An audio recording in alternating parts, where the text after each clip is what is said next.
Mga kapuso, nakataas ngayon ang rainfall advisory sa ilang bahagi ng bansa. Ayon sa Pag-asa, apektado ang Kalayaan Island sa Palawan, Western at Eastern Bohol at sa ilang panig ng Southern Leyte at sa Leyte. Asahan ang malalakas na ulan sa mga nasabing lugar.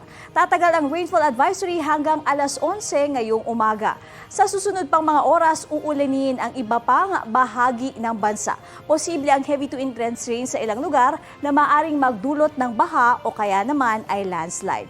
May chance rin ng ulan ngayong araw dito naman sa Metro Manila.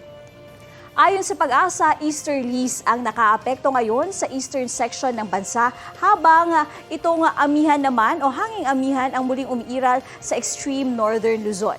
Nakapagtala ng 17.9 degrees Celsius na minimum temperature sa City of Pines sa Baguio.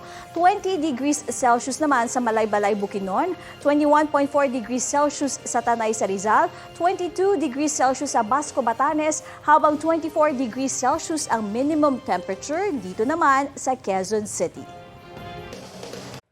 Kapuso, para laging updated sa lagay ng panahon, mag-subscribe sa GMA Integrated News sa YouTube.